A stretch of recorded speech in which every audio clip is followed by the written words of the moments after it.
আসসালামু আলাইকুম। প্রিয় দর্শক, অন্য মঞ্চের আলাপ চাইতায় আপনাদের সকলকে আমন্ত্রণ জানাচ্ছি। মবের নাটক সাজিয়ে জুলাই আন্দোলনে অংশগ্রহণকারীদের ফৌজদারি সব অপরাধের দায়মুক্তি নিশ্চিত করে সই হলো জুলাই সনদ। দিনটিকে ঐতিহাসিক দাবি করে দেশের সবাইকে অনলাইন বা টিভি পর্দায় অনুষ্ঠান দেখার আমন্ত্রণ জানিয়েছিলেন অধ্যাপক মোহাম্মদ ইউনূস। তবে সেই অনুষ্ঠান স্থলের অর্ধেকের বেশি চেয়ার ছিল ফাঁকা। এর আগে সকাল থেকে চলা মবের নাটকই বেশি আগ্রহ ছিল সবার। সোশ্যাল মিডিয়ায় ছড়িয়ে পড়া বিশৃঙ্খলা আর মারামারির দৃশ্য উপভোগ করেছে সারা দেশ, এমনকি সারা বিশ্ব। যারা ছিলেন সরকারি নিয়োগকর্তা, সেই ছাত্র প্রতিনিধিদের কাউকে দেখা যায়নি সনদ সইয়ের অনুষ্ঠানে। এমনকি জুলাইয়ে আহতদেরও পিটিএ সংসদ ভবন এলাকা ছাড়া করে আয়োজিত হয় সনদ সই অনুষ্ঠান। কিংস পার্টির নেতারা আপাতত করছেন অভিমানের নাটক, তবে তাদের জন্য দরজা বন্ধ করা হয়নি। নিয়োগকর্তারা অবশ্য জুলাই সনদে স্বাক্ষরকারীদের দেখছেন প্রতারক হিসেবে। প্রশ্ন হলো, জুলাই সনদ কি ন্যায়ের বাংলাদেশ প্রতিষ্ঠার পথে এগিয়ে যাওয়ার সোপান, নাকি হত্যা, লুটপাট, সহিংসতার মতো ভয়াবহ ফৌজদারি অপরাধের দায় মুক্তি দেওয়ার আরেকটি কালো অধ্যায়?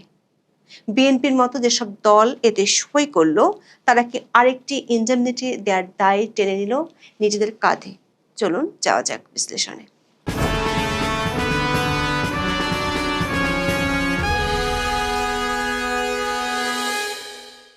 দর্শক, এই জন্য রবীন্দ্রনাথের কোনো ছোট গল্প, যাকে বলা যায় শেষ হইয়াও হইল না শেষ।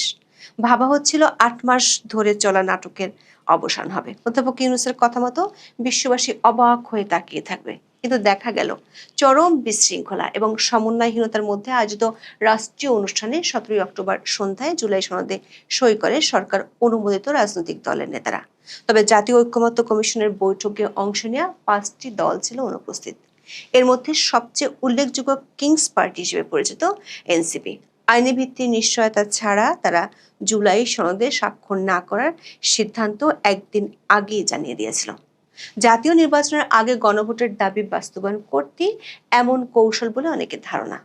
সেক্ষেত্রে এই মাসের মধ্যে বিষয়টি নিশ্চিত করে হয়তো শেষ করা হবে সনদে সই করার পালা। এখানে আসলে শেষ হইয়াও হইল না শেষ। এরপর আবারও চলবে ঐকমত্য কমিশনের বৈঠক।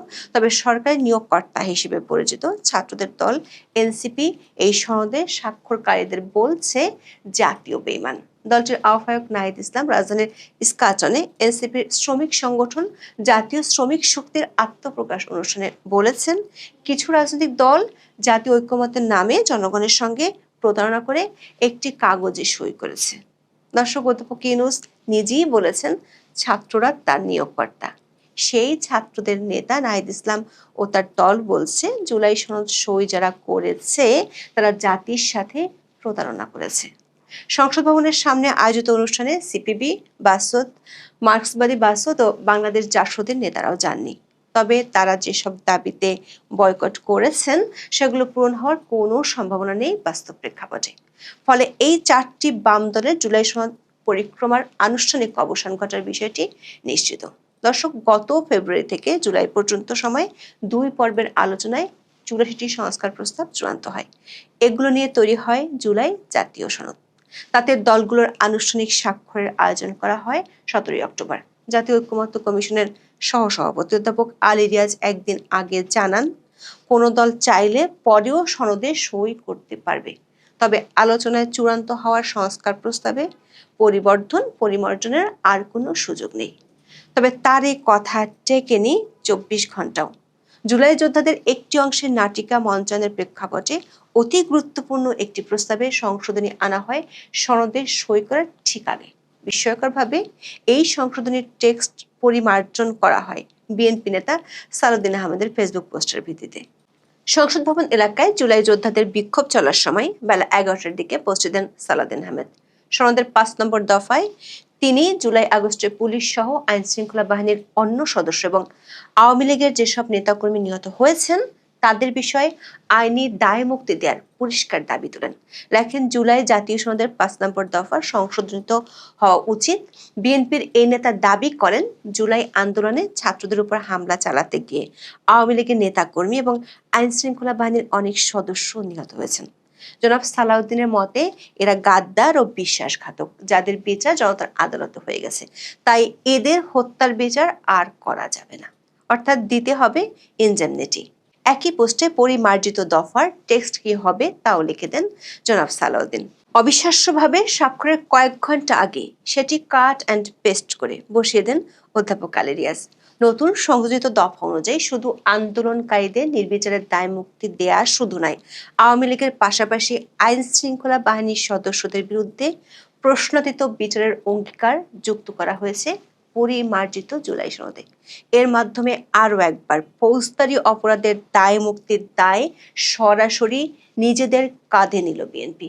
খুলে গেল বঙ্গবন্ধু হত্যার ইনজেমনিটি দেওয়ার মতো আরেকটি কালো অধ্যায়। এমন সংশোধনের পর সামাজিক মাধ্যমে অনেকেই জুলাই সনদকে সালাউদ্দিন সনদ বলে মন্তব্য করেন। তবে ঐকমত্য কমিশন ও সরকার পক্ষ থেকে জুলাই সনদের অঙ্গীকারনামার পঞ্চম দফাটি সংশোধনের দাবি করা হলেও রাজনৈতিক দলগুলোকে স্বাক্ষর করতে দেয়া হয়েছে পুরাতন কপিতে। গণ অধিকার পরিষদের নেতা নুরুল হক নূর তার স্বাক্ষরিত একটি কপি নিজের ফেসবুকে পোস্ট করেন। সেখানে দেখা যাচ্ছে পঞ্চম দফারিতে আগের কথাগুলি রয়ে গেছে। দর্শক, একই অধ্যাপক আলী রিয়াজের স্ট্যান্ড বাজি নাকি অন্য কিছু? এর আগে সকাল থেকে জাতীয় সংসদের সামনে বিক্ষোভ করেন জুলাই যোদ্ধা পরিচয়দানকারীরা। এক পর্যায়ে তারা ঢুকে পড়েন সংসদ ভবন এলাকায়। দক্ষিণ প্লাজা অনুষ্ঠান স্থল দখলে নেন তারা। দুপুরের দিকে অনুষ্ঠানের মঞ্চের সামনে থেকে তাদের সরিয়ে দেয় পুলিশ। এ সময় লাঠিপেটার ঘটনাও ঘটে। পুলিশের সঙ্গে সংঘর্ষ, পাল্টাপাল্টি ধাওয়ার সময় ভাঙচুর করা হয় কয়েকটি যানবাহন। ইট পাটকেল নিক্ষেপ, বিস্ফোরণের ঘটনাও ঘটে। মানিকমে এভিনিউর কয়েকটি জায়গায় আগুন জ্বলতে দেখা যায়। পুলিশের হামলায় কয়েকজন জুলাই যোদ্ধা আহত হন বলে অভিযোগ ওঠে। বেলা ৩টা পর্যন্ত নাটকের এই মঞ্চায়ন দেখা যায়। এরপর আসে চরম বিশৃঙ্খল রাষ্ট্রীয় আয়োজনের দ্বিতীয় পর্ব। বেশ কিছুদিন ধরে ঢাকঢোল পিটিয়ে আয়োজিত সনদের স্বাক্ষর অনুষ্ঠান বৃষ্টির কারণে আধ ঘন্টার বেশি পিছিয়ে যায়। বিস্ময়করভাবে বৃষ্টি থেকে রক্ষা পাওয়ার কোনো ব্যবস্থা ছিল না এত বিশাল আয়োজনে। অতিথিদের অনেকে খোলা আকাশের নিচে চেয়ারে বসে ভিজেছেন, কেউ মেলে ধরেন ছাতা, কেউ কেউ সংসদ ভবনের ভেতরে আশ্রয় নেন। অনুষ্ঠানে আসা বিদেশি কূটনীতিকেরাও পড়েন বিড়ম্বনায়। আধুনিক বিজ্ঞানের এই যুগে আবহাওয়ার দীর্ঘমেয়াদী পূর্বাভাস পাওয়া সম্ভব, তবে হাস্যকরভাবে অনুষ্ঠানে জানানো হয় এ ধরনের বৃষ্টির সম্ভাবনা নাকি সরকারের জানা ছিল না।